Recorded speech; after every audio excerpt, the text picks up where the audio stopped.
Good afternoon students. आज हम unit 1 का लेसन 1 का टॉपिक पढ़ेंगे, विविधता के संदर्भ में बच्चों को जानना, मतलब नोविंग children in the context of diversity. पहली क्लास में मैंने आपको यूनिट 1 का ही लेसन 1 का ही पहला टॉपिक पढ़ाया था। आज ये दूसरा टॉपिक है कि विविधता के संदर्भ में हम बच्चे को कैसे जानेंगे कि अब विविधता क्या होती है। विविधता का अर्थ है अलग अलग तरह की चीजें, धर्म, बोली, भाषा और समाज। जैसे भारत एक विविधतावादी समाज या राष्ट्र है, या अलग अलग तरह की बोलियां हैं। कोई किस लहजे से बोलता है, कोई किस लहजे से बोलता है। आप यदि अपनी क्लास में भी देखेंगे तो आप पाएंगे यदि आपकी क्लास में 30 गर्ल्स हैं या 60 गर्ल्स हैं, कोई भी एक जैसा नहीं बोलता। अलग अलग धर्म है, अलग अलग जातियां हैं। तो ये जो संसार है हमारा, ये विविधताओं से भरपूर है, डाइवर्सिटी है बहुत ज्यादा। व्यक्तियों में, वातावरण में, जीवन के सभी क्षेत्रों में पाई जाती है विविधता, चाहे वो धर्म से रिलेटेड हो, चाहे वो जाति से रिलेटेड हो। और जैसे कि गर्शेल ने कहा है कि विविधता का अर्थ योग्यता, लिंग, जाति, प्रजाति, भाषा, चिंता, स्तर, सामाजिक, आर्थिक स्तर या धर्म से संबंधित होता है। मतलब विविधता किस तरीके से भी हो सकती है। हमारे खाने पीने में विविधता हो सकती है, हमारी बोलने में विविधता हो जाती है। तो बहुत सारे विविधता के कारण होते हैं। अब देखिए भारत में विविधता, भारत एक विविधताओं का देश कहा जाता है। कहते हैं ना, Bharat is a diverse country, बहुत विविधताओं का देश है। हम अलग अलग भाषा बोलते हैं, अलग अलग खाना खाते हैं, अलग अलग त्योहार मनाते हैं और भिन्न भिन्न धर्मों का पालन करते हैं।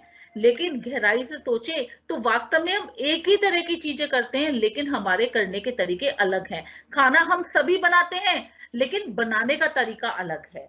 बोलते हम सभी हैं, लेकिन हमारा बोलने का तरीका अलग है। तो करते तो हम सब चीजें हैं, लेकिन सिर्फ उसके तरीके अलग होते हैं। अब देखिए भारतीय संस्कृति की विविधताओं का अनेक लेखकों ने वर्णन किया है। जैसे कि जो नोबेल पुरस्कार विजेता है डॉक्टर अमर्त्य सेन, इन्होंने कहा है कि भारतीय संस्कृति परंपराओं एवं विविधता का सर्वोत्तम उदाहरण है। यह भारत की अमूर्त विरासत है कि हमारी जो संस्कृति है वो सर्वोत्तम, वो बेस्ट एग्जाम्पल है भारतीय परंपराओं का और विविधता का। और इस विरासत की जो सर्वोत्तम व्याख्या है वो यूनेस्को द्वारा भी की गई है। ठीक है, यूनेस्को भी ने बात करी है कि विविधता क्या होती है। मतलब अभिव्यक्तियों में, ज्ञान में, कौशल में अलग अलग परंपराएं होती हैं। ठीक है, अलग अलग कुछ समुदाय, समूह, व्यक्तियों में कुछ विरासतें होती हैं, तो वो सब बिल्कुल अलग होती हैं। अब देखिए, अब इन विविधताओं को हम कैसे, अब हमें बच्चे को हम समझेंगे अलग अलग संदर्भों में कि जो बाल्यावस्था है, जो हमारी किशोर अवस्था है, वो अलग अलग संदर्भ में कैसी होती है। अब देखिए, जो बाल्यावस्था की अवधारणा है ये सभी जानते हो आप। ठीक है, चाइल्डहुड पीरियड, सभी आप इस पीरियड से गुजरे हो, सभी बाल्यावस्था को जानते हो, सभी कहीं ना कहीं बच्चों को देख रहे होंगे। ठीक है, सभी हम उस उम्र से गुजरे हैं जब हम बच्चे कहलाते थे, और उस स्थिति को हम अनुभव कर चुके हैं।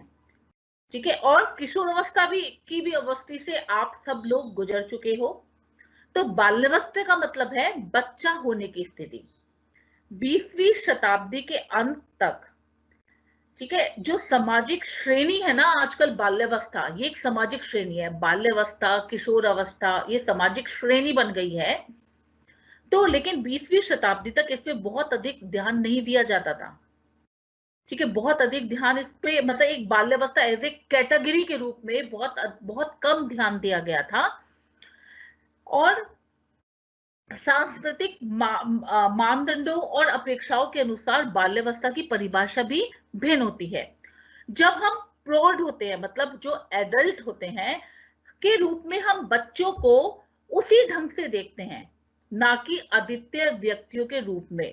हम देखते हैं बच्चा है, अरे छोटा बच्चा है, इसको क्या पता। लेकिन हम ये नहीं देखते कि वो भी एक तरह के अद्वितीय व्यक्ति हैं, और उनके पास भी अलग अलग अनुभव हैं, अलग अलग रुचियां हैं, सीखने के तरीके और ज्ञान है। कभी कभी बच्चा आपको ऐसी बातें बता देता है जो आपने कभी सोची नहीं हो, तो हम इस तरीके से उनको एज एन इंटेलिजेंट पर्सन के रूप में, कि हाँ इनके पास भी कुछ अपनी नॉलेज है, कुछ अपने अनुभव है, उसके अकॉर्डिंग हम बच्चों को देखते ही नहीं हैं। हम सिर्फ देखते हैं एक छोटा बच्चा है, हम ऐसे देखते हैं।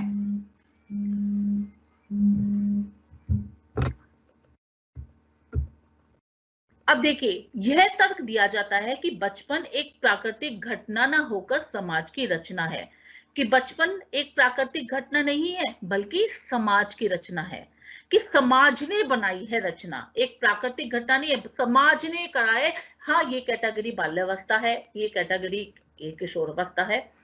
तो अक्सर उन्हें बांधे करते हैं कि वे वैसे हों जैसा हम चाहें। जैसा कि हमेशा आप अपने घर में भी देखोगे, हम बच्चे को हमेशा कुछ ना कुछ सिखाते रहेंगे, ऐसा बनना है तुम्हें, आईएएस ऑफिसर बनना है तुम्हें, डॉक्टर बनना है तुम्हें, इंजीनियर बनना है। तो हम क्या चाहते हैं, पेरेंट्स ये चाहते हैं कि वो वैसे हो जैसा पेरेंट्स चाहें, सोसाइटी चाहती है वैसे बच्चे हो जैसा सोसाइटी चाहती है। लेकिन ये जो चीज होती है हमारे चाहने की, जो हम उन्हें फोर्स करते हैं कि हम ऐसा चाहते हैं तो आप ऐसा रहो, ये चीज बच्चों के विकास को गहराई से प्रभावित करती है। एक शिक्षक के रूप में हमें बच्चों के अनुभवों के साथ एक तरह की घनिष्ठता विकसित करनी चाहिए, कि बच्चा अपने एक्सपीरियंसेस को बच्चों के जानना चाहिए, उनसे बात करनी चाहिए, उनसे एक्सपीरियंसेस को शेयर करना चाहिए उनको, ताकि अपनी बात कहने का मौका मिले। और जिन बच्चों को हम पढ़ाते हैं या जिन बच्चों के हम साथ रहते हैं या जो बच्चे हमारे घर के अंदर रहते हैं, उनके बारे में हम स्वयं के प्रत्यक्ष ज्ञान पर प्रश्न कर सकें कि हम उन बच्चों को कितना जानते हैं। आपको लगता है कि आपके घर में बच्चा रहता है, आप उस पर कहते रहते हो ऐसा करो वैसा करो ऐसा मत करो, ठीक है, हमेशा कुछ ना कुछ हम सिखाते रहते हैं, ठीक है। लेकिन क्या कई बार आपको ऐसा लगता है, जब आप कई बार बच्चा आपसे कुछ इस तरह का क्वेश्चन पूछ देता है या कुछ बच्चा अपनी नॉलेज शेयर करता है, तब आपको लगता है कि क्या अरे इसको इतना भी पता है? तो आपको भी ये पता चले कि आपके आपके साथ आप जिन बच्चों को देखते हैं, आप उनके बारे में कितना जानते हैं। तो यही प्रयास किया गया है इसके अंदर, कि आप ये जाने कि बच्चे भी एक डाइवर्स, जैसे कि आप एक डाइवर्स कॉन्टेस्ट में रहते हैं, आप ठीक है विविधता भरे वातावरण में रहते हैं, बच्चे भी एक विविधता भरे वातावरण में रहते हैं। अब बाल्यावस्था के ऐतिहासिक परिप्रेक्ष्य, ठीक है, हिस्टोरिकली इसको जानना जरूरी है। हिस्टोरिकली के किस तरीके से बाल्यावस्था आई, तो हमें इसके इतिहास का निरीक्षण करना होगा। तो एक फिलिप्स एरिस नामक एक फ्रांसीसी इतिहासकार ने यह विश्लेषण किया कि इतिहास में बच्चों को किस प्रकार चित्रित किया गया था। बहुत सारी जो पिछले डॉक्यूमेंट्स थे, कला थी, और सारे सोर्सेस थे, उनका प्रयोग करते हुए उन्होंने पता लगाया कि बाल्यावस्था का अर्थ मध्यकाल से आगे वर्तमान काल तक, ठीक है, मध्यकाल से आगे वर्तमान काल तक किस प्रकार विकसित किया गया। अब देखिए,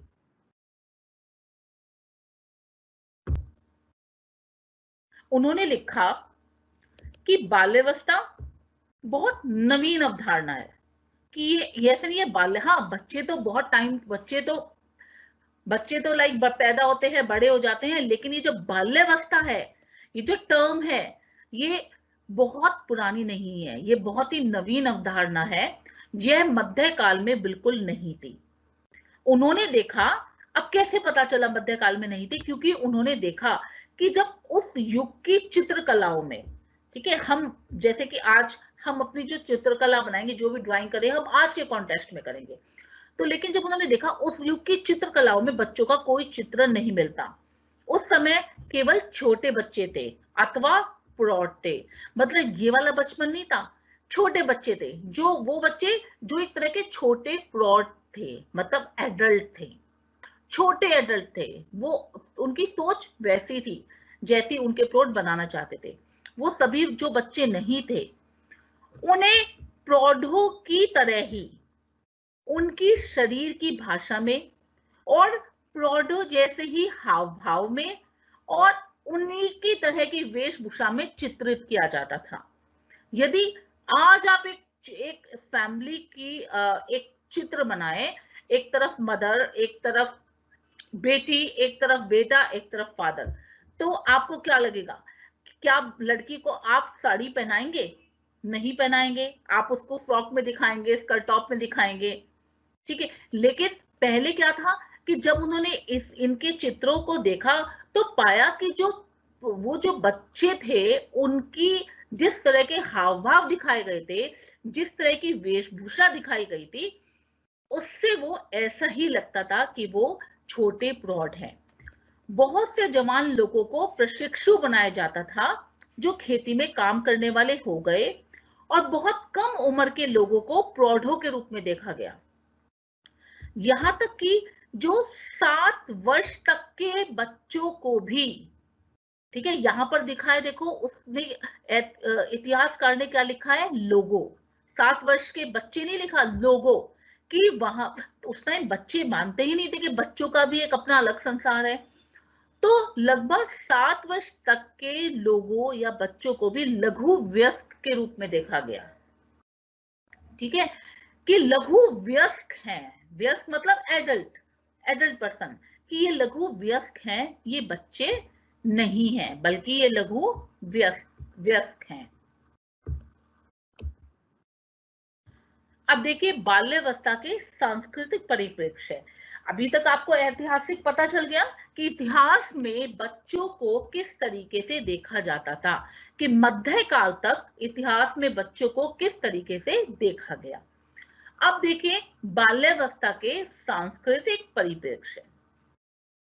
और देखिए अब अलग अलग संस्कृति में बहुत सारी संस्कृति हैं हमारे देश के अंदर। अलग अलग संस्कृति में बच्चों की सामाजिक स्थिति और उनकी भूमिका में विभिन्नता है। अलग अलग तरह की सामाजिक स्थिति हैं, उनकी भूमिका अलग है अपनी सामाजिक स्थिति के अनुसार, उनकी काम करने की शैली अलग है संस्कृति के अनुसार, खाने की शैली अलग है। और ये विभिन्नताएं ग्रामीण और नगरीय क्षेत्रों में, विभिन्न समुदाय में और विभिन्न देशों में देखी जाती हैं। हम कुछ उदाहरणों में ये भी देखते हैं कि विभिन्न संस्कृतियों में बच्चों का पालन पोषण कैसा होता है। अलग अलग संस्कृति में अलग अलग तरह का पालन पोषण होता है। अब देखिए कैसे।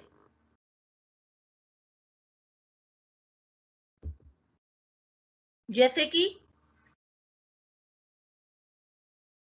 एक एक कालूली माताओं का एक एग्जाम्पल दे रहा है, एक दे रखा है, ठीक है, कि जैसे कि यदि आप अपने आसपास देखेंगे, एक भारतीय माँ को देखेंगे, आपके आसपास भी कोई आपके घर में आसपास आप किसी भी लेडी को देखेंगे जिसका छोटा बेबी हो, तो आप देखेंगे माँ बच्चे को छाती से लगाकर मुस्कुराहट से और बातचीत करती रहती है, ठीक है।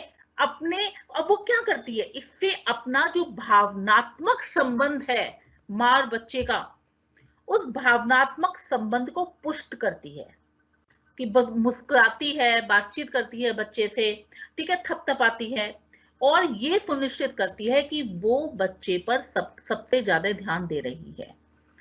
लेकिन अब आप यदि कालूली माताओं को देखोगे, मतलब ये एक दूसरा कल्चर, ठीक है, दूसरा कल्चर आ गया। ये क्या है, अब कालूली क्या है, एक छोटा समाज है, ठीक है, जो ऑस्ट्रेलिया के उष्णकटिबंधीय वर्षा वनों में रहते हैं, पपुआ जगह पर। और उनकी मातृ शिशु की जो, मतलब यदि उनकी मम्मी और बच्चे की जो क्रियाएं देखें ना, वो ऐसी नहीं है, वो जैसी यहां पर है ऐसी नहीं है। वहां की माताएं अपने बच्चों को बाहर रखती हैं। अब कैसे, यदि वो घर के अंदर बैठी होंगी, ठीक है, उनके घर भी इस तरीके से होते हैं, लाइक बहुत सारे कमरे इकट्ठे और सब लोग एक कम्युनिटी के सारे लोग उसी के अंदर रहते हैं, तो वो क्या करती हैं, अपने शिशुओं को बाहर की तरफ रखती हैं, मतलब उनकी नजर बाहर की तरफ रही। वो ये चाहती हैं ताकि बच्चे दूसरों को देख सकें जो कि उनके सामाजिक समूह का हिस्सा है, और वो अपने शिशुओं से बात नहीं करती जैसे हमारे यहाँ भारत में माताएं अपने शिशुओं से बात करने लग जाती हैं। इनफैक्ट तुमने देखा होगा कि बच्चे जब पैदा ही होते हैं तब भी माताएं बात करने लग जाती हैं। बच्चे बात नहीं कर पाते लेकिन फिर भी बात करने लग जाती हैं।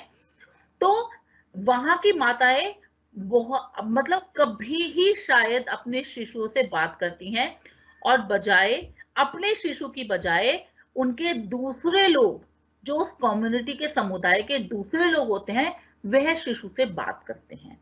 अब ऐसा क्यों है? तो क्यों है? क्योंकि कहीं ना कहीं वो ये चाहते हैं कि जो बच्चा है वो समाज के लोगों को पहचाने, अपने अपने समाज के लोगों को पहचाने, उनसे बात करे और सामाजिक बने।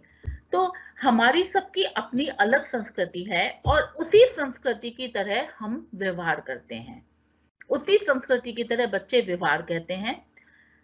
तो हर समाज में ऐसी सामाजिक और सांस्कृतिक परिस्थितियों का निर्माण करता है। हर समाज ऐसी सामाजिक और सांस्कृतिक परिस्थितियों का निर्माण करता है जिससे बच्चों की शारीरिक और मानसिक वृद्धि हो। इस प्रकार हम ये कह सकते हैं कि बाल्यावस्था कोई सार्वभौमिक परिभाषा नहीं है। बाल्यावस्था में समय, स्थान और संस्कृति के अनुसार अंतर होता है।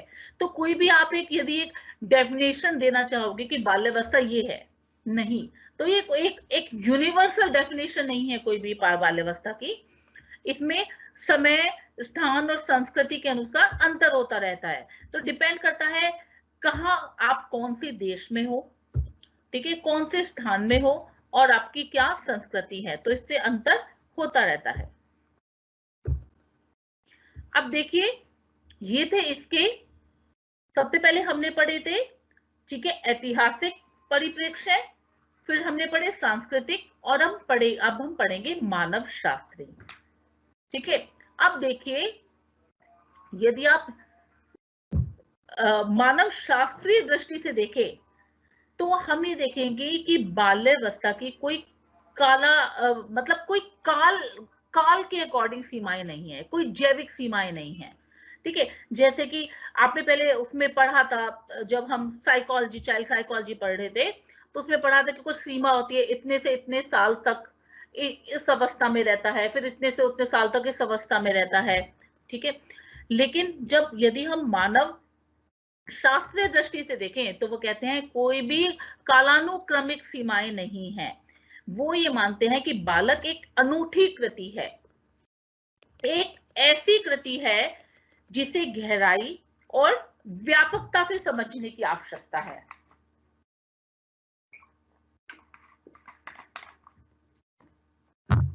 एक यूनिक कृति है, एक ईश्वर की बनाई हुई यूनिक रचना है जिसको गहराई और व्यापकता से समझने की आवश्यकता है। पहला, बच्चों को बहुत सारे मापदंडों और परंपराओं को समझने और बनाए रखने के लिए समाजित किया जाता है। ठीक है, हमेशा आप जैसा फैमिली होती है, जैसा समुदाय होता है, वैसा बच्चों को समझाया जाता है, उन्हीं परंपराओं को बच्चों को समझाया जाता है और बच्चों से आशा करी जाती है कि वो उस परंपरा का पालन करें। जैसे कि समुदाय में समाज की संस्कृति को जीवित रखने के लिए अभिभावकों और प्रौढ़ों के द्वारा सांचे में डालकर बच्चों को लघु प्रौढ़ों की तरह प्रयोग करते हैं। मतलब बच्चे को माना जाता है कि वो बच्चा नहीं है, उससे ये उम्मीद करी जाती है कि वो लघु प्रौढ़ है। मतलब जिस तरह की प्रौढ़ व्यक्ति जिस तरह से समाज की संस्कृतियों और परंपराओं को समझता है, वैसे ही बच्चे भी उनकी तरह व्यवहार करें। दूसरा, बच्चों के व्यक्तित्व, उत्सुकताओं और सांस्कृतिक पहलुओं की स्वाभाविक प्रतिक्रियाओं को उस रूप में समझते हैं जिनमें उनकी वृद्धि होती है। तो मानव शास्त्री कहते हैं कि बच्चों को जो व्यक्तित्व है, जो उनकी पर्सनैलिटी है, जो उनकी क्यूरियोसिटी है, जिज्ञासा है, और उनकी जो सांस्कृतिक पहलू हैं, उनको स्वाभाविक प्रतिक्रियाओं में देखो, जैसी हैं वैसी देखो। और जिसमें उनकी वृद्धि होती है। अतः इस बात पर बल दिया जाता है कि किस प्रकार जो सांस्कृतिक ढांचों को अभ्यंतरित किया जाए ताकि समाज में, ठीक है, क्या होता रहे, पुनरुत्पादन होता रहे, कि दोबारा ये साइकिल एक तरीके से चलती रहे, एक नया तरह का स्ट्रक्चर आ जाए, एक उत्पादन होता रहे, मतलब एक सांस्कृतिक ढांचों का अभ्यास किया। जो संस्कृति चली आ रही है पिछले टाइम से, उसे आगे जनरेशन को सिखाया जाए, आगे आने वाली जनरेशन को, फिर आगे आने वाली जनरेशन को सिखाया जाए, फिर उससे आगे वाली जनरेशन को, तो दोबारा दोबारा उसका क्या होता है, वो रिपीट होती रहे और अगली जनरेशन में वो पहले जनरेशन की जो क्वालिटीज हैं वो जाती रहें। अब देखिए इसका सामाजिक व्यू क्या है, सोशलिस्टिक व्यू या सामाजिक व्यू क्या है। हमारे समाज में जब बच्चा, जब बाल्यावस्था के टाइम बच्चा जब बहुत ज्यादा रुचि लेता है, तो हम सोचते हैं कि वो वैसा ही कुछ बनना चाहता है जिस चीज में रुचि ले रहा है। जैसे कि फॉर एग्जाम्पल, हो सकता है बच्चे 1-2 साल में चित्रकला में बहुत रुचि ले, तो हमें लगने लगेगा अरे भैया ये तो चित्रकार बनेगा बच्चा, ये बहुत अच्छा पेंटर है, हमारा बच्चा तो पेंटर बनेगा। तो बच्चे को फिर क्या करते हैं, उसके लिए बहुत सारा पेरेंट्स होते हैं, सामान भी लाते हैं, ब्रश भी ले आए, उसके लिए कागज ले आए, उसके लिए कलर्स ले आए। लेकिन फिर क्या होता है, थोड़े टाइम बाद बच्चा छोड़ देता है, तो फिर पेरेंट्स बहुत निराश हो जाते हैं। ठीक है, वो कहते हैं कि अरे हम तो इतना सारा सामान लेकर आए थे, बच्चे ने छोड़ ही दिया। कई बार बच्चा मैथ्स में बहुत अच्छा हो जाता है, साइंस में बहुत अच्छा हो जाता है, तो पेरेंट्स को लगता है अरे बच्चा तो इंजीनियर बनेगा हमारा, बहुत बढ़िया है मैथ्स में, बहुत बढ़िया साइंस करता है। लेकिन फिर बच्चे का धीरे धीरे इंटरेस्ट खत्म हो जाता है, तो पेरेंट्स को बहुत दुख होता है कि अरे कहाँ तो हमारा बच्चा साइंस ये इंजीनियर बन रहा था, कहाँ वो बिल्कुल अब इंटरेस्ट नहीं लेने लगा इन सब चीजों में। तो ये है इसका सामाजिक व्यू, कि किस तरीके से समाज में हम बच्चों को देखते हैं कि हम वही बनाना, हम ना कुछ बच्चों को लगे रहते हैं कि ये बनेगा वो हमें बनेगा। लेकिन जो बच्चों की रुचि होती है वो एक सी नहीं होती, वो कुछ टाइम बाद बदलती रहती है, क्योंकि जिस तरह की वो स्टेज में होता है, उस तरह के, जिस तरह को उसको फ्रेंड सर्कल मिलता है, उस तरह की उसकी रुचि बनती जाती है। लेकिन वो कुछ टाइम बाद बदलती भी रहती है। ठीक है, और वो उसकी मनोदशा जरूर नहीं एक सी रही, अलग अलग मनोदशा से बच्चा गुजरेगा, क्योंकि वे सभी जीवन के तमाम जितने भी आयाम हैं उनको अपने स्तर से छू रहा है, तो उसकी वो चेंज होगी, उसकी मनोदशा चेंज होगी, मनोदशा चेंज होगी तो उसकी चॉइसेस भी बदलेंगी। आज डांस बहुत अच्छा लगता है, कल गाना बहुत अच्छा लगेगा, हो सकता है परसों पढ़ाई बहुत अच्छी लगने लग जाए। अब देखिए जेंडर, जेंडर जिसे हम लिंग बोलते हैं। अब देखिए 19वीं शताब्दी में एक कानून बना था कि छोटी बच्चियों की हत्या नहीं करनी चाहिए, लेकिन अब भी बहुत हत्या हो रही थी। और उसके बाद दोबारा कानून बना अब से कुछ टाइम पहले कि यदि कोई अपने बच्चे की, जो बच्चा भ्रूण में होगा, जो बच्चा मतलब एज ए भ्रूण रूप होगा, और उसकी यदि कोई जांच करवाता है कि लड़का या लड़की, तो उसे पनिशमेंट मिलेगा, कोई ऐसी जांच भी नहीं कर पाएगा। ठीक है, लेकिन क्या होता है, ऐसा अब भी कुछ लोग चोरी छुपे ऐसा करवाते रहते हैं। ठीक है, क्यों? क्योंकि पहली बात तो वो लड़का चाहते हैं, लड़की नहीं चाहते। और फिर थोड़े टाइम बाद ही हम अपने बच्चों से ये अपेक्षा करने लग जाते हैं कि आप ऐसे करो, आप वैसे करो, समझाने लग जाते हैं चीजें। तो बच्चों को हम व्यस्क बनाना चाहते हैं, बच्चों को बच्चा नहीं, ये काम क्यों कर दिया, ऐसा क्यों नहीं किया, वैसा क्यों नहीं करा, मिट्टी में हाथ क्यों गंदे कर दिए, क्योंकि उसे व्यस्त बनाने की तैयारी कर लेते हैं। बचपन की स्वीकृति नहीं देते कि बचपन है, हाँ ये काम करो।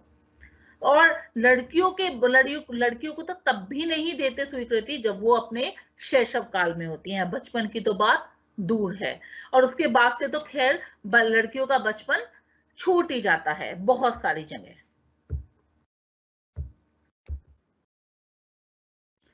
अब देखिए बांग्ला में, ठीक है, बांग्ला में बच्चों के लिए ऐसा कोई शब्द नहीं है जो लड़कियों को भी शामिल कर सके। ठीक है, you will be surprise to know कि कोई भी ऐसा शब्द नहीं है जो लड़कियों को भी शामिल कर सके। छैले बैला एक ऐसा शब्द है जो मुख्यतः लड़कों के लिए है। लड़कों का यह बचपन होता है। अन्नपूर्णा देवी जो उपन्यास लिखती थी, उनको वो याद दिलाते हैं कि लड़कियों का तो अपना कोई बचपन ही नहीं होता। कि बाल विवाह की दृष्टि से देखें तो हमारे सामने तकलीफ का, उत्पीड़न का, एक आधुनिक युग की संस्कृति का भी इतिहास है, जिसके जरिए आधा बचपन तो गायब हो जाता है। और जहां तक लड़कों का सवाल बचता है, उसको लेकर भी ये जो वर्ष हैं, उनको पश्चिमी दुनिया में, खासकर ब्रिटेन और अमेरिका की अंग्रेजी दुनिया में बाल साहित्य के वर्ष या सबसे सुनहरा वर्ष बताया जाता है। ठीक है, मतलब उनको सबसे सुनहरे वर्ष बताया जाता है। और यहाँ तो लड़कियों का तो बचपन गायब ही हो जाता है। ठीक है, उन्हें तो सोचते हैं कि पहले से ही व्यस्त बनाने लग जाएं। अब देखिए किशोरावस्था की अवधारणा।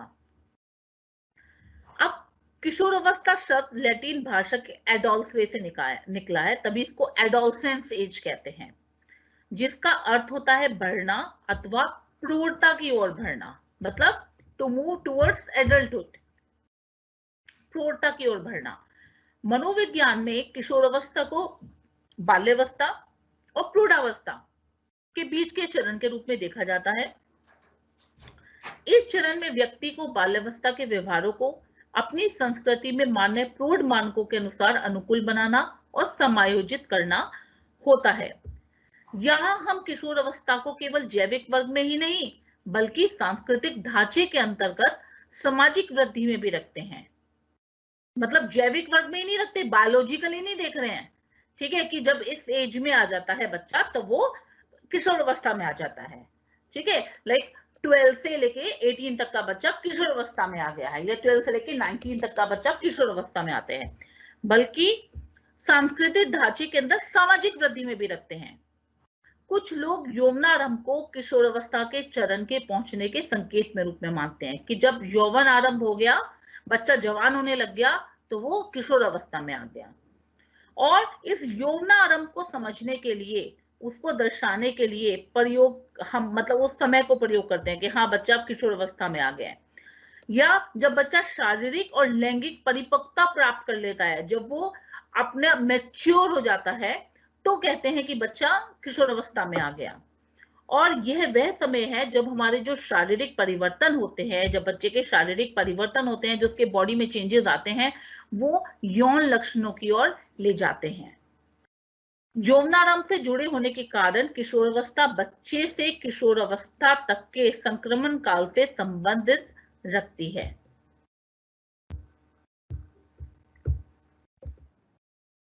अब ये जो किशोरावस्था की अवधारणा है, इसका आरंभ 19वीं शताब्दी के अंत में और 20वीं शताब्दी के प्रारंभिक भाग में हुआ था।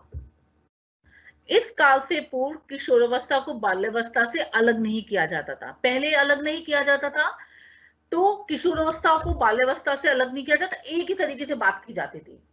किशोरावस्था की जो अवधारणा है, वो समाज में जो औद्योगिक क्रांति आई थी, ठीक है, जो इंडस्ट्रियल रेवोल्यूशन हुआ था, उसके लाए गए परिवर्तनों का परिणाम है।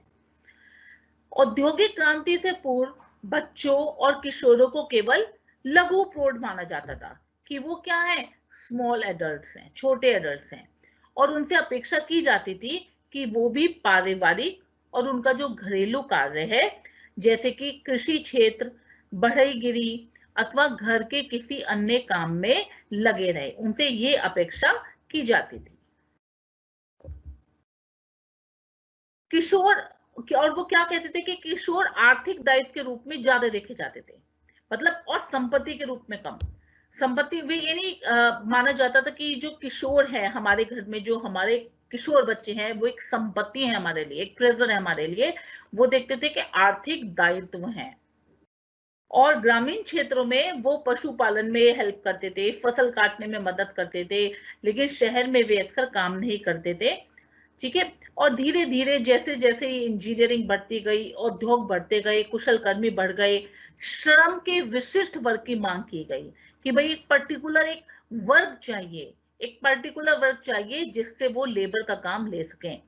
और इस कारण कर्मियों के रूप में बच्चों और किशोरों दोनों की उपयोगिता कम हो गई।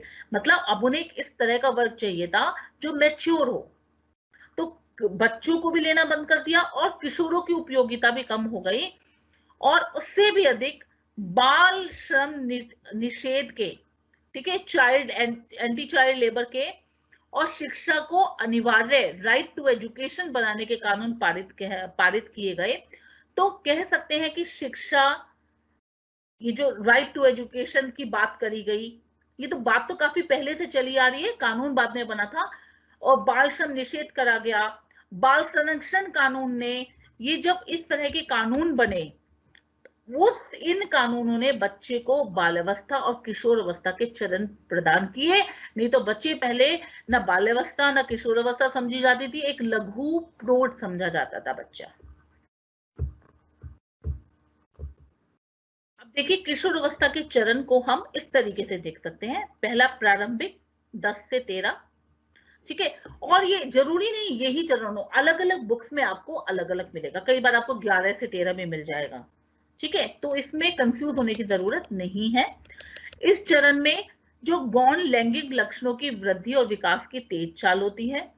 मध्य किशोर अवस्था 14-15, ठीक है, इसमें क्या करते हैं, नॉर्मली जो अपना पीयर ग्रुप उनका बन जाता है बच्चों का, सम समूह के साथ नए संबंध बनाते हैं और एक अभिभावकों से एक अलग पहचान हो जाती है, एक अलग तरह की पहचान के साथ खड़े होते हैं, ठीक है। बहुत सारे पेरेंट्स इस टाइम बच्चा 14-15 साल का होता है तो सरप्राइज होते हैं कि अरे ये बच्चा मतलब किस तरीके से रिएक्ट कर रहा है। कई बार पेरेंट्स गुस्सा भी करते हैं, उन्हें गुस्सा आता है कि अरे इतना इतना मतलब रिबेल क्यों कर रहा है, उनकी बात क्यों नहीं मान रहा है, तो वो अलग तरीके से रिएक्ट करते हैं। परवर्ती किशोर अवस्था 16 से 18, इस अवस्था में जो किशोर प्रौढ़ों जैसा व्यवहार करते हैं। अब वो कहते हैं कि हम वी आर नॉट चाइल्ड, हम बच्चे नहीं है। कई बार आप सुनोगे स्टेज में कि बच्चे नहीं, बच्चा नहीं हूं अब कि जो ऐसे करूंगा या करूंगी, तो वो प्रौढ़ों जैसा व्यवहार करते हैं और अब एक यहां तक वो अपनी एक आइडेंटिटी, एक पृथक पहचान बना चुके होते हैं और एक उनकी अपनी भी राय और विचार होती है। अब ऐसा नहीं है कि जो बड़े कहेंगे वो ही मानेंगे, उनकी भी एक अपनी राय और विचार होती है जिसे वो मनवाना चाहते हैं, ना कि मानना चाहते हैं बात औरों की। अब देखो अलग अलग संस्कृतियों में भी किशोर अवस्था अलग अलग तरीके से देखी जाती है। जैसे मध्यवर्ती अमेरिका में किशोर अवस्था को प्रधान किशोर अवस्था के नाम से जाना जाता है और कहते हैं कि 18 से 20 वर्ष की का उम्र है, ठीक है। अरब में किशोरों को विवाह तक पारिवारिक व्यवस्था के अंतर्गत रहना चाहिए, ऐसा मानते हैं। अमेरिका की मेक्सिको संस्कृति में किशोरों को घर छोड़ने के लिए हतोहत उत्साहित किया जाता है। तो अलग अलग संस्कृति में अलग अलग किशोर अवस्था के तरीके, ठीक है। और कई बार तो एक बहुत एक उत्सव मनाया जाता है जब बच्चा किशोर हो जाता है, जैसे कि, और कहते हैं कुछ संस्कृतियों में तो किशोरावस्था होती ही नहीं है, ठीक है। फॉर एग्जाम्पल किशोरावस्था को एक चरण के रूप में मानने की बजाय, एक चरण नहीं मानते कि आप बाल्यावस्था से किशोरावस्था में आए, ये एक स्टेज नहीं मानते। एक स्टेज में मानने की जगह वे क्या करते हैं, यौवना आरंभ को एक धार्मिक समारोह के रूप में मानते हैं कि एक समारोह है, यदि बच्चा किशोरावस्था में आ गया, इट्स ए ग्रेट थिंग, ठीक है। और it's a great thing to celebrate, बहुत अच्छी बात है, इसे सेलिब्रेट करना चाहिए, इस तरीके से भी होता है। जैसे कि यहूदी धर्म में 13 साल की उम्र में लड़कों को मिर्जवा, और जिसका मिर्जवा का अर्थ है धर्मादेश का पुत्र, और 12 साल की उम्र में लड़कियों को बैट मिर्जवा के रूप में माना जाता है। इस इस अनुष्ठानों से वे प्रौढ़ों के रूप में समझे जाते हैं और फिर वो जो यहूदी धर्मादेश होता है, जो कानून होता है उनका, लॉ एंड ऑर्डर्स होते हैं, उसका पालन करने के लिए वो बाध्य होते हैं कि अब आप बड़े हो गए हो, अब आप जो भी यहाँ का कानून है उसका पालन करोगे। तमिलनाडु के बहुत से हिस्सों में जब लड़की यौवन को आरंभ करती है तो बहुत शानदार प्रीति भोज किया जाता है। वो हल्दी में स्नान करती है, दुल्हन जैसे कपड़े पहनती है और बड़ी समुदाय के बीच घोषित की जाती है कि वो अब मैच्योर हो चुकी है, ठीक है। इस तरीके से अलग अलग अकॉर्डिंग टू अलग अलग कम्युनिटीज, अकॉर्डिंग टू अलग अलग कल्चर, इस तरीके से व्यवहार होता है किशोरावस्था में। नायर समुदाय में, जो केरल में हिंदू जातियों में से एक है, जब लड़की यौवनारंभ को प्राप्त करती है तो वो शानदार तरीके से थिरंदु कल्याणम मनाते हैं। ठीक है, और भी दूसरे वर्ड इसके लिए यूज किए जाते हैं। अब ये हमारा था पूरा कि हमने क्या हमारी बाल्यावस्था है, हमारी किशोरावस्था क्या है, क्या हमारी विभिन्नता है। अब देखिए ये सब चीजें कई बार जुड़ी होती हैं, इनके लिए समझना है पूर्वाग्रह से। विभिन्न क्यों है? ठीक है, साथ हम कहते हैं अरे वो लोग तो ऐसे होते हैं, ठीक है, अरे उनसे तो कहना बेकार है, उनको तो बोलने की, वहां के लोगों को तो बोलने की, तो ये सब क्या है? ये है पूर्वाग्रह, प्रेजुडाइज। अब पूर्वाग्रह का मतलब है, ठीक है, पूर्व निर्णय।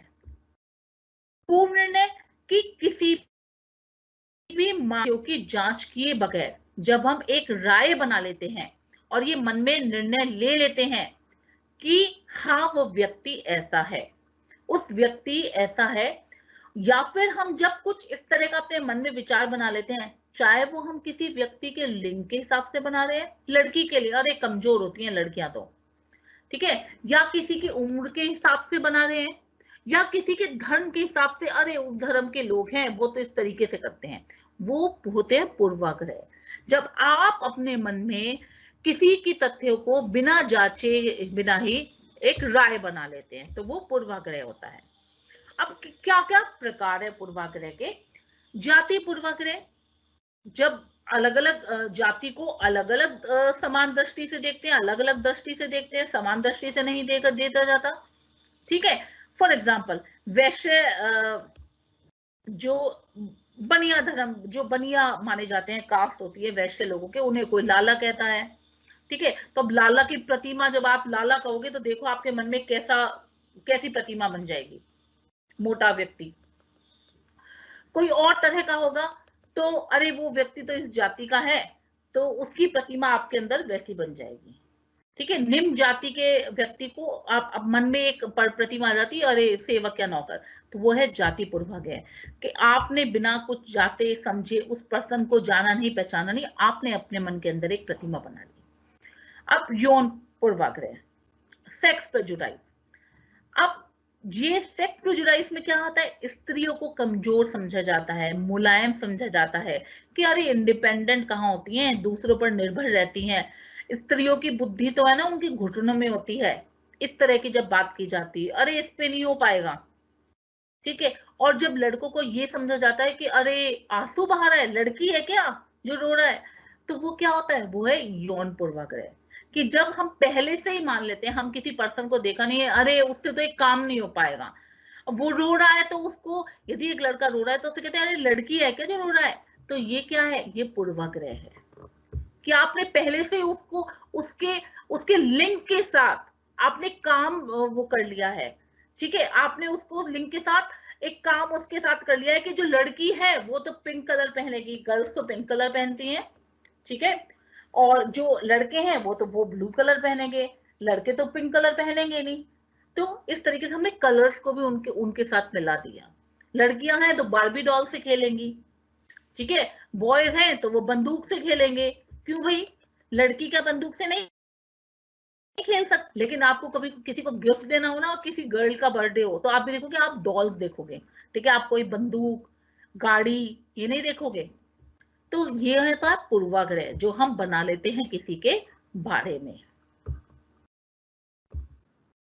तो भाषा पूर्वाग्रह, कई बार हमें अपनी भाषा तो बहुत अच्छी लगती है, और जब कोई दूसरा कोई और भाषा बोलता है, ठीक है, उसके बाद अरे कैसे बोल रहा है, ठीक है, अच्छे से नहीं बोल रहा, ये ऐसे बोलता है, ये लैंग्वेज यूज करता है, तो वो पूर्वाग्रह है, कि वो लैंग्वेज बोल रहा है, इसका मतलब वो अच्छा नहीं है, पढ़ा लिखा नहीं है। ठीक है, धर्म पूर्वाग्रह, अलग अलग धर्मों को अलग अलग नजरों से देखना, अपने धर्म को श्रेष्ठ मानना और बाकी दूसरे धर्म के लोगों को हीन दृष्टि से देखना, वो होता है धर्म पूर्वाग्रह। अब क्षेत्रीय पूर्वाग्रह, जैसे कि दिल्ली में रहने वाले अपने आप को ये समझ रहा है, मैं तो दिल्ली में रहता हूँ, मैं तो भैया बड़ा इंटेलिजेंट हूँ, भारत की राजधानी में रहता हूँ, बड़ा महानगर है, ठीक है, और किसी और को जो गांव में रह रहा है उसे बेवकूफ समझना। आयु पूर्वाग्रह, ठीक है, आयु के आधार पर भी पूर्वाग्रह होता है, ठीक है। कुछ लोग जो अधिक आयु के लोग होते हैं वो कम आयु के लोगों को नासमझ मानते हैं कि अरे इन्हें अनुभव कहाँ है, हमने ही बाल सफेद कर रहे हैं धूप में, हमें ही पता है सब कुछ। तो ऐसा भी नहीं होता, ठीक है। ऐसा कई बार, जैसे कि बटलर ने भी कहा है कि कई बार जो वृद्ध लोग होते हैं वो जवान लोगों के प्रति ऋणात्मक अभिवृत्ति रखते हैं कि अरे इसे क्या पता, हमने बाल सफेद कर रहे हैं धूप पे, हमें पता है सब कुछ। तो ऐसा भी नहीं होता, ठीक है, इस तरह से नहीं होता है। अब पूर्वाग्रह की विशेषताएं, ये सीखे हुए होते हैं, पहला ये लर्न्ड होते हैं। आप लर्न कैसे होते हैं? धीरे धीरे जब आप अपने परिवार में रहते हैं और आपका परिवार या आप सोसाइटी का परिवार ये मान रहा है कि हाँ भाई ये ये वाला लैंग्वेज बोल रहा है या इसका ये धर्म है, तो वो पर्सन ऐसा है, तो कहीं ना कहीं वो चीज आपके अंदर भी आ जाती है। वो धर्म का लोग है, ऐसा है, या ये लैंग्वेज बोलता है, ये पर्सन ऐसा है, तो आपके अंदर भी ये वाली बातें आ जाती हैं।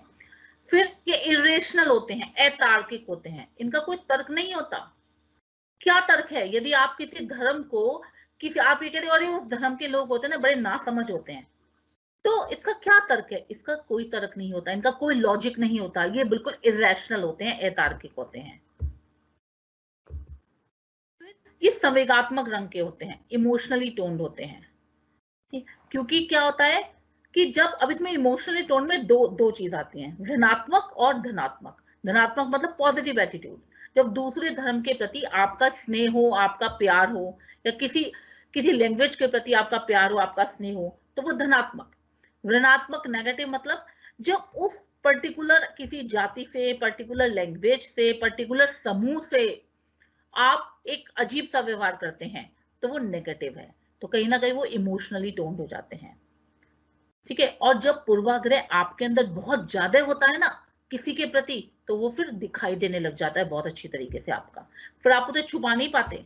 कई बार हमारे मन मन में रहता है, हम छुपा लेते, ऐसा है वो तो यहाँ से बिलोंग करता है, बड़ी तेज होगी, ठीक है, लेकिन ऐसा, लेकिन जब आपके अंदर बहुत ज्यादा होता है ना, तो वो सामने आपको दिखाई देने लग जाता है।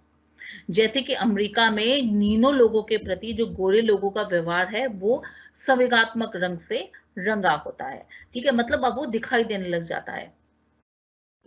तो इसी तरीके से ये होता है अमेरिका में भी। जो क्या होता है, तुमने बहुत सारा सुना होगा कि जो बाहर के देश हैं वह गोरे रंग को महत्व दिया जाता है और काले रंग को निम्न माना जाता है, तो वो कई बार वो इस तरीके से अंदर तक आ जाता है कि वो दिखाई देने लग जाता है, वो समझने लग जाता है सामने वाले इंसान को। पूर्वाग्रह संतोष प्रदान करते हैं, हमें सेटिस्फाई करते हैं, हम सेटिस्फाई रहते हैं, ठीक है, कहीं ना कहीं कि हम श्रेष्ठता की भावना का अनुभव करते हैं, हम हमको लगता है अरे भैया हम तो दिल्ली में रहते हैं, हम तो बहुत बढ़िया हैं, ठीक है, राजधानी में रहते हैं हम तो आप अपने अंदर एक श्रेष्ठता का अनुभव करते हो, तो संतोष प्रदान करते हैं हमें। और ये सामान्यकरण पर, जनरलाइजेशन पर आधारित होते हैं, ठीक है। तो मतलब कोई इनमें बुद्धि का कोई विशेष महत्व नहीं है, धीमान हो तो इसलिए आप पूर्वाग्रह समझ रहे हो, दूसरे व्यक्ति से आप इस तरह का प्रेजुडाइज रख रहे हो, नहीं होता है। ये सामान्यकरण पर आधारित होते हैं, ठीक है। आपके घर में भी इस तरह की बातें होती हैं, आपके पड़ोस में भी इस तरह की बातें होती हैं, ठीक है, आपके फ्रेंड सर्कल में भी इस तरह की बातें, तो आपने ये मान लिया कि हाँ वो इंसान ऐसे होते हैं, तो आप एक सामान्यकरण बना देते हैं कि मेरे भाई ये भी कह रहे हैं, ये भी कह रहे हैं, तो मतलब ऐसे ही हैं। तो एक सामान्यकरण पर आधारित हम इनको मान लेते हैं, इनका कोई लॉजिक, कोई रैशनैलिटी नहीं होती, हम इसको ऐसा करके मान लेते हैं। अब देखिए क्या उपाय हैं इससे निपटने के, जैसे कि अंतर समूह संपर्क, आपस में संपर्क किया जाए, ठीक है। आपका एक समूह है, दूसरे व्यक्ति का वो समूह है, तो यदि हम अपने समूह के साथ संपर्क करेंगे तब हमें पता लग जाता है, कई बार हमारी गलतफहमी दूर हो जाती है, हमें पता लग जाता है नहीं वो पर्सन ऐसे नहीं है जैसा हम सोचते हैं, और ये बहुत प्रभावकारी है। शिक्षा, शिक्षा पूर्वाग्रह को कम करती है। जब शिक्षा दी जाती है तो लोगों के पूर्वाग्रह में कमी आती है, क्योंकि शिक्षा आपका जो माइंड है वो ब्रॉड करती है, सोचने समझने की शक्ति को देती है, पूर्वाग्रह विरोधी विचार, ठीक है। यदि पूर्वाग्रह के विरोध में रेडियो पर, टेलीविजन पर, ठीक है, व्हाट्सएप पर, इंटरनेट पर यदि अच्छी इंफॉर्मेशन डाली जाए, उसका विरोध किया जाए, तो ये माना जाता है कि पूर्वाग्रह में कमी आएगी। जब प्रचार करेंगे तो पूर्वाग्रह में कमी आएगी, ऐसा माना जाता है। असंगत भूमिका, ठीक है। यदि आपसे कुछ ऐसा काम करने को आप, यदि फॉर एग्जांपल मेरा किसी बारे में एक बहुत पूर्वाग्रह है, मैं मानती हूँ कि अरे वो बच्चे तो ठीक नहीं है, यहाँ के बच्चे हैं, लेकिन यदि वही काम करने को दिया जाए, ठीक है, कि वो विपरीत हो, मुझे उनके साथ ही काम करने को दिया जाए, तो कुछ टाइम बदल जाती है मनोवृत्ति, जब हम वहीं पर उसी जगह पर रखकर अपने आप को देखते हैं।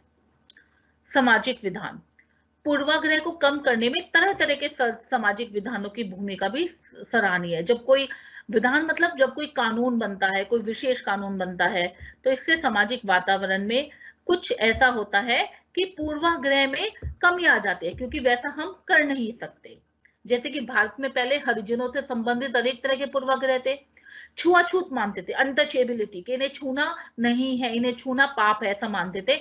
लेकिन जब भारतीय सरकार ने सेक्शन 17 लाए, ठीक है, अनटचेबिलिटी इज ए क्राइम, आप यदि करेंगे तो वो गैर कानूनी है, तो अब वो छुआछूत संबंधी पूर्वाग्रह अब समाप्त हो गया है, करीब करीब समाप्त हो गया है, ठीक है। अब देखिए, ये पहले भी डिस्कस किया था, लड़के और लड़की में भेदभाव, लेकिन इस तरह का पूर्वाग्रह, ठीक है, बहुत होता है कि लड़के को हम कहते हैं, फॉर एग्जांपल, अब यदि मैं आपसे पूछूं अरे ये बहुत ही सुशील है, तो आप किसको बोलोगे, लड़के को, लड़की को? वे रोते नहीं, तो किसको बोलोगे, लड़के को, क्योंकि लड़कों को रोना नहीं माना जाता। अरे भैया लड़के नहीं रोते हैं, उद्यमी है, किसके लिए करोगे, लड़कों के लिए, क्योंकि लड़कियों को तो बेचारों को वैसे ही दबा दिया जाता है, उन्हें तो उधम करेंगे तो डांट दिया जाता है। शारीरिक रूप से बलिष्ठ है, किसके लिए, लड़कों के लिए। भावुक हैं, ठीक है, गुड़ियों से खेलना पसंद है, ये किसके लिए, लड़कियों के लिए। अब देखो, एक विभिन्नता है, ये एक ही आपको डायग्राम में एक एक जो लड़की है वो हाथ में उसने बैसाखी ले रखी है, तो वो कह रही है कि लोग तरह तरह की बातें करते हैं। एक जिसका नीचे, जिसका पैर अनस्टेबल है, तो लोग ये समझते हैं वो पैरों से सही नहीं चल पा रही या सही तरीके से बात नहीं कर पा रही, तो लोग समझते हैं क्या उसका दिमाग भी खराब है, उसका दिमाग भी सही है। एक लड़की जो व्हील चेयर पे है, बच्चे उसे देख कॉन्टिन्यूसली स्टेयर कर रहे हैं, बार बार देखे जा रहे हैं, और एक मतलब एक तरह के घूरते रहते हैं, तो वो क्यों, क्योंकि वो कहते हैं कि तुम अलग दिखती हो। तो ये जो चीजें हैं ये पूर्वाग्रह हैं। ऐसा नहीं है जिसका पैर खराब होगा या जो सही से चल नहीं पा रही, पैर कप कपा रहा है, तो उसका दिमाग भी खराब है, ऐसा नहीं होता, ठीक है, इस तरीके से नहीं होता ऐसा।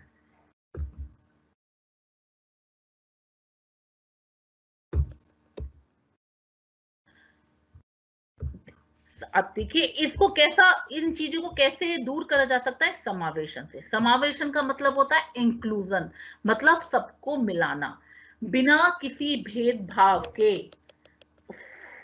समावेशन, उनको सबको मिलाना। आजकल समावेशी शिक्षा की चर्चा है। समावेशी शिक्षा का मतलब है सबको सम्मिलित करना, किसी को भी ना छोड़ना, सबको सम्मिलित करना, ठीक है, चाहे वो किसी भी धर्म, जाति कि कहीं से भी बिलोंग करता है, कोई भी उसके हिसाब से भेदभाव नहीं करना, ठीक है। यही आपके आज के लेसन के इंपॉर्टेंट पॉइंट्स थे। तो अब आपका जो यूनिट 1 का लेसन 1 है वो कंप्लीट है, वो टोटली कंप्लीट है। तो अभी आपको यदि कोई मैं क्वेश्चन आंसर ले रही हूं, तो आप अपने क्वेश्चन को अपने क्वेश्चन आंसर बॉक्स में डाल सकते हैं, ठीक है, मैं उनका आंसर करूंगी। ये बेटा आपका जो एक आपके 2 डिसिप्लिन सब्जेक्ट होते हैं, एक एससीसी होते हैं, स्पेशल स्किल, ये उसकी क्लास है। विद एग्जाम तो आप पूछा ही मत करो, ऑनलाइन होगा ऑफलाइन होगा, वो जब आपको पता चल जाएगा, जो भी जैसे भी सिचुएशंस होंगी वो आपको पता लग जाएंगी।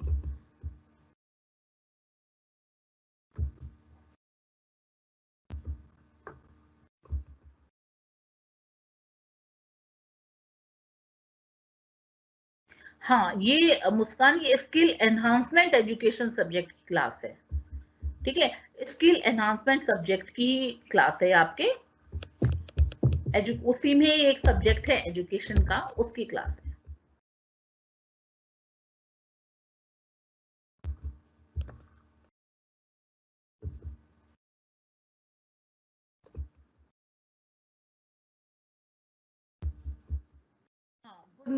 मुस्कान, समझ में आ गया। इट्स वेरी इंपॉर्टेंट कि जो समझाया जा रहा है वो आप साथ के साथ समझ लो। बहुत अच्छा है कि साथ के साथ सारा समझ में आ गया है। और इसमें से इट्स वेरी इंपॉर्टेंट, बहुत सारे इंपॉर्टेंट क्वेश्चंस इसके अंदर से बनते हैं।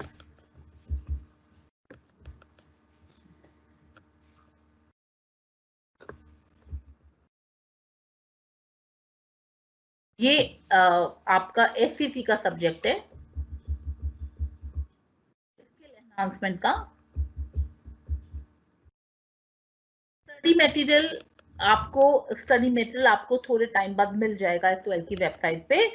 और आपको ये जो लेक्चर्स हैं, ये रिकॉर्डेड लेक्चर्स भी मिल जाएंगे आपको वेबसाइट पे।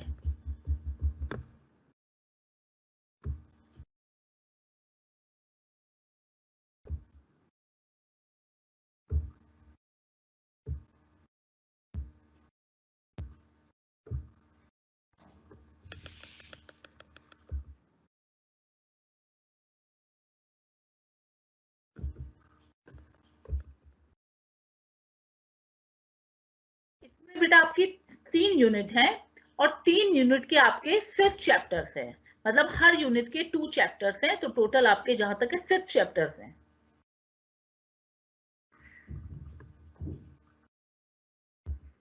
बेटा कोई बात नहीं, मटेरियल साइट पे नहीं है, थोड़े दिन में अवेलेबल हो जाएगा। लेकिन आपको जो पढ़ाए जा रहा है ना, आपके जो आप जो लेक्चर्स ले रहे हो क्लासेस, आप उनको यदि आप अच्छी तरह से करते हो ना, देखो इसीलिए मैं अपनी पीपीटी में ना मैं पिक्चर्स कम रख रही हूँ, और आपको जो मटेरियल है वो ज्यादा रख रही हूँ। मैं पिक्चर्स नहीं दिखा रही, मैं मटेरियल ज्यादा दे रही हूँ, ताकि पिक्चर तो आप कहीं पर भी देख लेते हो, लेकिन ताकि मटेरियल आप उससे पढ़ सको। ये आपको वेबसाइट पे अवेलेबल हो जाएगा, ताकि आप उससे पढ़ सको, आप उससे स्टडी कर सको। इसीलिए मैं अपनी पीपीटी को इस तरीके से बना रही हूँ, उसमें बहुत सारा मैटर लिखकर।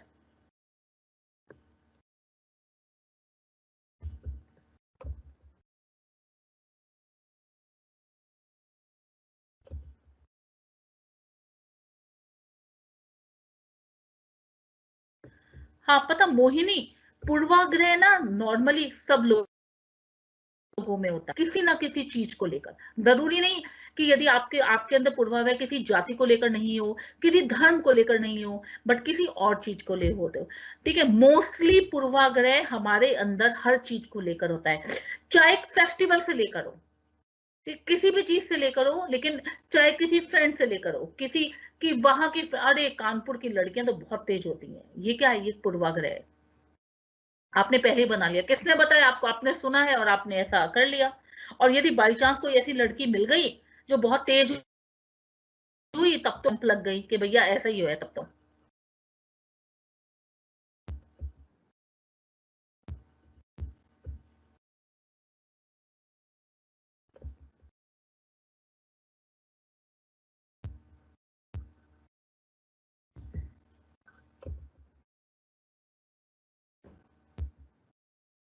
देखो क्वेश्चन तो बहुत सारे हो सकते हैं। हो सकता है आपका क्वेश्चन पूरा किया जाए।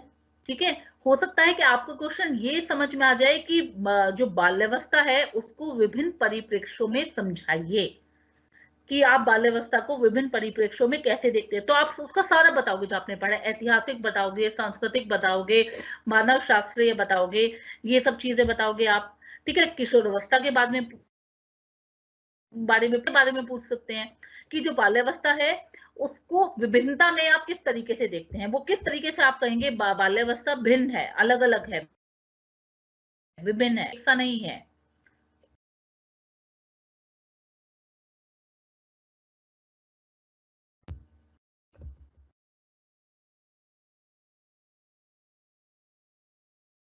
गुड मुस्कान, स्क्रीनशॉट ले सकती हूँ। बेटा बुक्स अभी आपको मिल जाएंगी, आपको इन्फॉर्मेशन एसओएल की साइट से आ जाएगी कि आपको की बुक्स आपको कब मिलेंगी। तो उसके लिए आप अभी अभी तक जितने बुक्स नहीं आती, आप जो आपको पढ़ाया जा रहा है ना बेटा, आप उसमें से पढ़ो।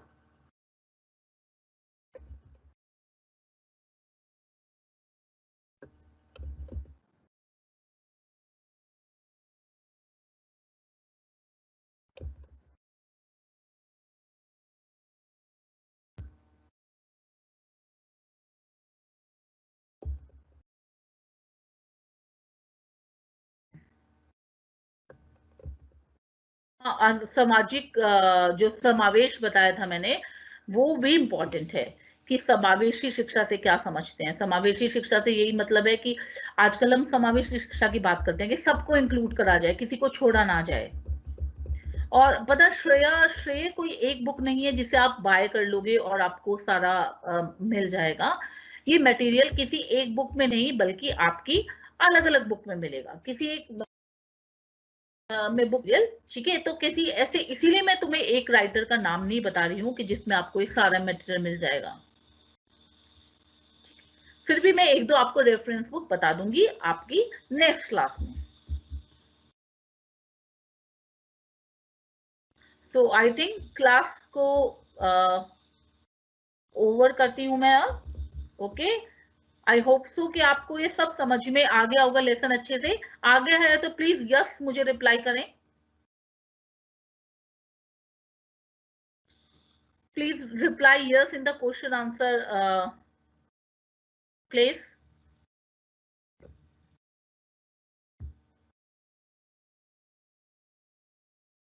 जितना पढ़ाया उतना समझ में आ गया तो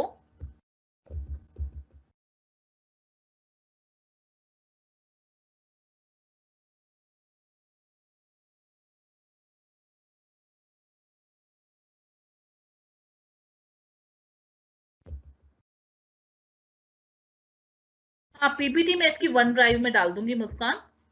ठीक है, पीपीटी में इसकी वन ड्राइव में डाल दूंगी मैं, इसकी पीपीटी और जो एजुकेशन का सब्जेक्ट है, ठीक है, वो उसकी पीपीटी भी मैं वन ड्राइव में डाल दूंगी, तो आप वहां से इसको एक्सेस कर सकते हैं।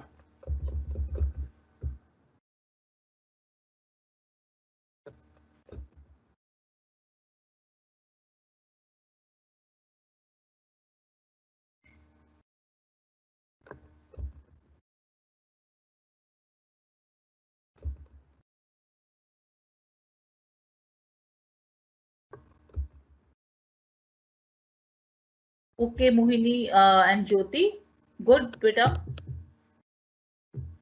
आपको अच्छे से समझ में आ गया, इट्स वेरी नाइस।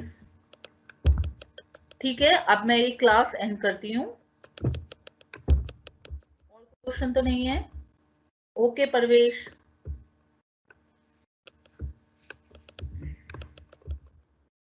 ठीक है भावना, गुड, ओके, ठीक है। तो अब मिलते हैं आपकी अगली क्लास में, और उसमें मैं यूनिट 1 का ही लेसन जो आई थिंक 2 है वो मैं शुरू करवाऊंगी आपको। ठीक है श्रेय एंड संयम, ओके, ठीक है, ओके, नेक्स्ट क्लास में मिलते हैं।